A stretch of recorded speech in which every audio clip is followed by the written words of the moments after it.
اٹھا اور وطر پڑھنے کی نیت تھی، روز پڑھتا ہے، لیکن آج فجر کی جماعت کھڑی ہے، فجر کی جماعت کھڑے ہونے کے بعد وطر نہیں پڑھے گا، اس کے بعد انتظار کرے گا، فجر پڑھے گا، فجر کے بعد اگر سورج نہیں نکلا ہے، مطلب ٹائم اگر باقی ہے تو اپنی وطر پڑھے گا، اگر سورج نکلنا شروع ہو گیا تو وطر کے لیے انتظار کرے گا، سورج جب نکل جائے گا اس کے بعد اپنی وطر کی نماز وہ اس کے بعد پڑھے گا ادھر کے۔ اور یہی معاملہ دو سنتوں کا بھی ہے، سنت وہ اٹھا روز سنت پڑھنے کا عادی فجر کی، وہاں گیا امام صاحب کھڑے ہیں تو پھر ان کے پیچھے وہ سنت کے لیے 2 رکعت باندھ کے نہیں کھڑا ہوں گا، اس لیے کہ آپ سن کی حدیث صحیح مسلم کی روایت ہے، جب کسی نماز کی اقامت دے دی جائے فرض تو دوسری کوئی نماز نہیں ہوتی، لہٰذا وہ جا کے مل جائیں گا، اس کے بعد فجر ہونے دیں گا، فجر کے بعد کھڑا ہو کے نماز پڑھیں گا، اگر وقت ہے تو، وقت نہیں ہے تو پھر سورج نکلنے کا انتظار کریں گا، سورج نکلنے کے بعد بھی یہ پڑھ سکتا ہے، اس لیے کہ نبی اکرم صلی اللہ علیہ وسلم کے زمانے میں ایک صحابی فجر کے بعد کھڑے ہو کے 2 رکعت پڑھی، آپ نے کہا تو نے کیا ہمارے ساتھ فجر نہیں پڑھی؟ انہوں نے کہا اللہ کے رسول صلی اللہ علیہ وسلم ہاں پڑھی ہے، تو کہا پھر یہ کیا ہے؟ تو کہا میری 2 سنت چھوٹ گئی تھی، آپ نے خاموشی اختیار کی، اس سے پتہ چلا فجر کی فرض نماز کے بعد بھی پڑھی جا سکتی ہے، لیکن اس کو روز کا معمول نہیں بنانا چاہیے، افضل تو اس کو پہلے ہی پڑھنا ہے، لیکن بعد میں بھی ضرورت پڑنے پر پڑھی جا سکتی ہے۔ السلام علیکم ورحمۃ اللہ۔ اگر کوئی فجر کی سنت پڑھ رہا ہے اور اسی دوران جو سو اقامت شروع ہو گئی فجر کی فرض، تو اپن جوائن کر سکتے، اس کو فرض میں جوائن کر دے سکتے یا اس کو اس کے حال پہ مطلب سنت ادا کرنے کے لیے چھوڑ سکتے؟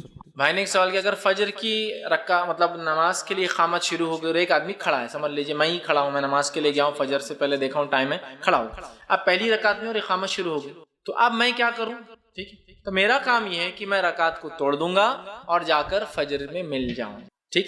اسی طرح آپ دیکھتے ہیں کہ بہت سارے لوگ عمرے کو حج کو جاتے ہیں تو بولتے ہیں عرب لوگ بہت برے رہتے ہیں، کیوں؟ فجر کی نماز ہی نہیں پڑھنے تو آ کے ہاتھا چھوڑا دیتے، لے آ کے صفوں میں کھڑے کر دیتے۔ ہوتا کیا، اب ہندوستانی پاکستانی لوگوں کی عادت ہے، امام صاحب لمبی لمبی صورتیں تو خاص پڑھائیں گے، آرام سے اقامت کے ٹائم پہ نیند کھل کر اقامت کا جماعت کھڑے کے بعد وضو چلتا، اس کے بعد 1 رکعت ہونے کے بعد بھی اس کو پتا ہے میری اتنی فاسٹ مطلب میری نماز میں اتنی زبردست ٹریننگ ہے، میراتھن ہوں میں، کہ اس کی 1 رکعت میں اپنی 2 کر کے قاعدے مل بھی جاؤں گا۔ اور پتہ نہیں لوگوں نے ایک اصول بھی دیا، بولے فقہ کا اصول ہے اگر قاعدہ بھی مل جائے کسی نماز کا تو اس کے پہلے کی موقعہ پڑھ لو۔ حدیث بول رہی ہے کہ اقامت کے بعد کوئی نماز نہیں ہوتی، اور یہ بول رہے کہ قاعدہ مل جائے چلتا، تو یہ آرام سے دوسری رکعت میں 2 رکعت پڑھتا، جا کے کھڑا تھا۔ اب وہاں کیا عرب کیا کرتا ہے، وہ عمل کرتا ہے حدیث پر کہ بھائی اقامت ہو جاتا نماز نہیں، تو وہ کیا کرتا ہے، آتا ہے اور ہاتھ بولتا چھوڑو نماز کو چلتا۔ اب انڈین بولتا ارے کیا برے لوگ ہیں، اللہ کے رسول کے زمانے میں کافر کرتے تھے، دیکھو مسلمانوں کی کر رہے ہیں، کمپلین کرتا ہے انڈیا میں، اس کو سمجھتا نہیں اقامت ہونے کے بعد اس نے نماز پڑھنے ہی نہیں دینا ہے آپ کو، اس نے پڑھنے نہیں دیں گا آپ کو۔ کیوں نہیں پڑھنے دیں گا؟ اس لیے کہ جب اقامت ہو جائے تو اس نماز کے علاوہ کوئی نماز نہیں ہوتی۔ تو اب میرا کام کیا ہے، اگر میں نماز پڑھ رہا ہوں تو میں نماز توڑ دوں گا جا کے، لیکن اگر ایسا اقامت شروع میں قاعدے میں ہوں، قاعدہ جب بھی ہو جاتا ہے ختم، تو پھر نماز سلام پھیروں فوراً جا کے ملوں۔ لیکن اگر پہلی رکعت باندھی اقامت ہو گئی، چونکہ مدینہ مکہ میں اور بہت ساری مسجدوں میں ایسا گلف میں اذان کے ٹائمنگ ہے، جماعت کے ٹائمنگ نہیں ہوتے، اذان کے بعد جماعت 5 سے 7 منٹ میں کبھی بھی کھڑے ہو جاتی ہے، امام کا جیسی رکعت ختم ہوئی نماز وہ کھڑا کرتا ہے، 1 منٹ بعد بھی ہوتی ہے، 2 منٹ اور 3 منٹ بعد، تو وہاں اذان ہوگی مطلب آپ کو اندر آ جانا ہے، کبھی بھی جماعت کھڑے ہوں گے، تو وہاں آپ کو معلوم نہیں کب ہوں گے، آپ آ کے رکعت مان لیا ہوگا، آپ کو توڑ دینا پڑے گا، ٹھیک ہے۔ اب کیا انڈیا میں ہم لوگ کسی کو توڑوا کے لے آ کے کھڑے کرے جیسا لوگ گلف میں کرتے ہیں؟ تو میں کہوں گا بالکل نہیں، اگر آپ کو زندہ رہنا ہے تو۔ ہمارے پاس لوگ دین کو نہیں سمجھتے، یہاں بہت جہالت کی جس کو بولیں پڑتوں پر پڑتے چڑھی ہوئی ہے، وہ آپ کو کافر اور ابو جہل سے بدتر ڈکلیئر کر دیں گے نماز پڑھانے کے بعد۔ تو اب انڈیا میں کہوں گا کچھ مت کیجئے، اپنی نماز پڑھ لیجئے، نماز کے بعد اگر لگے سینسیبل سمجھدار انسان ہے تو بولو میرے بھائی جب جماعت کھڑی ہو جاتی ہے تو دوسرا نہیں ہوتا ہے، اور اگر کوئی حجت کاکڑی ہوتا ہے نا تھوڑا ٹیڑھا تو چھوڑ دینا اور چلے جانا ہے، اس کے بحث نہیں کرنا، چونکہ پھر کیا ہوتا ہے وہ بحث کے چکر میں وہ آپ کو کل سے ملون کہیں گا اور پھر جماعتی اختلاف و جھگڑا نہیں، سمجھائیے چھوڑ دیجیے۔ تو انڈیا پاکستان میں کہوں گا اگر سمجھدار مسجد ہے جو مسجد میں کتاب و سنت کی تعلیم عام ہے تو وہاں تو ٹھیک ہے، لیکن عام جگہ میں کہوں گا چھوڑ دیں، آپ کو لگتا ہے تو بعد میں اس کی اصلاح کرے، چونکہ یہاں لوگ سمجھتے نہیں، جیسا کہ حدیث میں الفاظ ہے جب کوئی شخص نماز پڑھ رہا ہو اور نماز میں شیطان بہت وسوسے ڈالے تو کیا کرے، اعوذ باللہ من الشیطان الرجیم پڑھے، اور حدیث میں الفاظ ہے۔ اب اگر انڈیا میں نے یہ کر لیا تو نماز میں تھوک رہا میرے میں اعوذ باللہ پڑھ رہا میں شیطان، اب کیا کریں گے اس کا بتائیے؟ حدیث میں الفاظ ہے کہ کوئی شخص نماز میں اور وسوسے آ تو کیا کرے، اعوذ باللہ من الشیطان، 3 بار سپٹ کرے لیفٹ ہینڈ سائڈ الٹے ہاتھ پر، یہاں کر سکتے کیا؟ مسئلہ ہے، لوگ سمجھتے ہیں اس لیے کہ ہمارے پاس کلچرل بولتے ہیں نا، کلچرل امپیکٹ اور جہالت کی چادر ایسی چڑھی ہے کہ بہت ساری چیزیں، نماز اب دیکھیے، اب نماز ہے، نماز میں بلغم آیا آپ کو، حدیث میں ہے کہ کسی کو نماز میں بلغم آیا اور بوڑھا انسان بلغم نکل لے تو پیٹ خراب ہو جاتا ہے، بہت بیماریاں ہوتی ہیں اس سے، تو کیا حدیث فرمایا آپ نے، جب دستیوں کا اور ٹیشو پیپر تو تھے نہیں صحابہ کے پاس، تو کہا کسی کو ہو جائے تو کیا کرے،